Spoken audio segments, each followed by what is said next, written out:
when it comes to empowering women, I believe that female empowerments really start within the woman ourselves, in our minds, individually and collectively.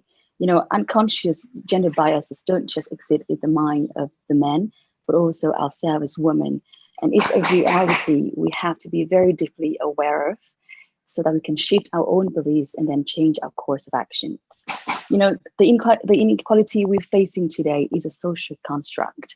And over time, women have naturally internalized limiting beliefs on ourselves, from the kind of role and kind of work we can have in the society to how we should perceive our own body and beauty. And, when it comes to women's self-perception issues, fashion plays such a huge role in the history. On the surface, it may seem that it's just something we put on, but deeply it has a lot to do with women's systemic limiting beliefs. And especially in today's disruptive world, with the rise of social media, it may further affect mental health of the women, especially in young women as well. What I see is that a lot of women from all walks of life struggle with so much clothing and face difficulty to choose outfit every morning. And the figures is actually scary. On average, we only use 20% of our wardrobe. And a survey by Mark and Spencer in 2016 showed that women on average spend 17 minutes a day to choose what to wear. And, in the context of, of today's busy schedule, that is a lot of time for women to be distracted from.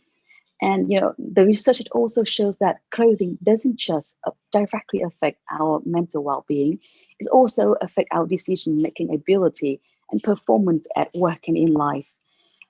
Currently, the fashion industry, with its perpetual cycles that constantly promotes newness, thrives on women's feelings of inadequacy. And its rigid sizing system and the way it promotes beauty also further disempower women's individuality and body inclusivity. So if we heard that, gender equity starts in the home, then women empowerment starts in our closet. I think it could be very revolutionary to see if women can take back their power from media and embrace, their uniqueness and only buy what truly fits her, and not just her body, but also her lifestyle and personal values. And that's exactly what, my business, APEC, is trying to do. We really put the power back into the woman's hand. So our product very much mimics, the product cycle of technology product. We only do one product at a time. And our products are actually not based on trend report or forecast, but it's based on real feedback and real survey from women. And we are amazed at how innovative our female customers are. We have women who have to attend lots of events and suggest how can one dress could offer multiple looks so that she can save time and be more focused by not having to bring outfits with her and by not having to go back home sometimes even to change. And we also have women in management role working under high pressure and who really value health and exercises. One, her work challenges to be made in the way that she can work out anytime that she wants. So it's actually, the female customers' ideas that shape our business direction today to really pioneer in innovative and transformable site solutions. And we also address, the lack of body inclusivity in fashion and liberate women from unhealthy body images by normalizing customization and made to order. And the feedback are great because our women are not just empowered by the fact that their clothes are now more quality and individually made for her. She also very empowered because when she support our model, she also helped tackle the environment issues with the massive amount of burned unsold inventories in fashion. And we build that community and do everything, all the communication and transaction digitally, from via survey, virtual consultations. Our model, which is digitally native vertical model, it's still a very new business model that has only been around for over 10 years. But when we introduce this model, not only we have the female customers, we also introduce an innovation culture to upskill our team, which is 100% female at the moment. So from designers to our garment workers, from day one, they already develop a very data-driven mindset, and it is just very empowering to see the entire team communicate, delegate, and also streamline our daily operations through using technologies. And as I mentioned before, I really believe in the power of women collective across all levels and across industries. So at APEC, we continuously collaborate with other social organizations to join force with us.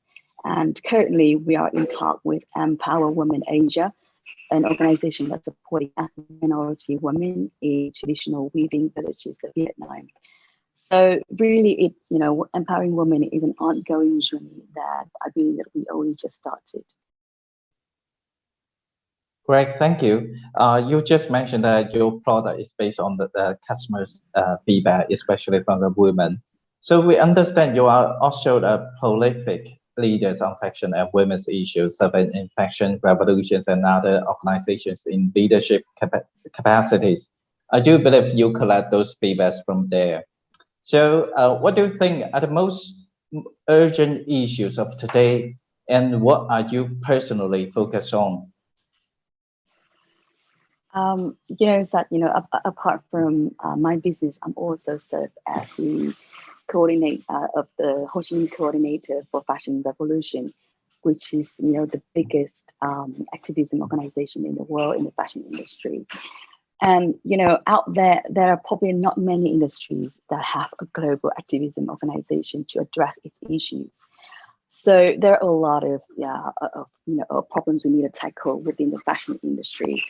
The reality is, despite the fact that women are the industry main labor force, prime consumers, and target market, according to a report by McKinsey in 2018, while about 80% of the garment workers are women, only 14% of major brands have female executives in charge. And even at designing level, more than half of well-known women's wear brands are actually designed by men. So there's no wonder that why women keep buying more and being stuck in this consumerism and still don't get what they truly need. And this actually also have a knock-on effect that cause fashion a huge overproduction and overconsumption issue. It is quite shocking and alarming to know that 2/3 of all clothing made goes to landfill within just 12 months. And this, problem is so, very interconnected and directly linked to gender equality problem, because the exploitation of female workers are due to the pressure to keep things cheap. And when things are cheap, they become disposable. So, if we, female consumers are not being mindful with our own purchase decision, we may accidentally, unconsciously further add to the gender inequality, to female workers down the supply chain. And that is why, my mantra has always been to be about less but better. And better here is not just about better for myself, but also for, the life of the people who make the product and so on, and also for the environment as well. And I'm really mindful in my journey that I'm trying to lead by example, both at work and in life. Great, thank you. The last question, could you please share any advice how to become more resilient in this digital age with our women's online? Right. It takes quite a few factors to cultivate resilience, right? And it's also a journey. I think when it comes to digitalization, just like anything else in life, it comes with pros and cons. And one of the biggest benefit with digitalization I found is the access to knowledge and learning for continuous personal development. And it really is the case that today with technology we can learn almost anything when we set our mind. So that is one way for women to always equip herself with more knowledge and personal skill. But also on the other side, when it comes to technology, is that it also comes with more distraction, overwhelming information, too much opinions, shopping, social media, and they're all waiting for us to consume.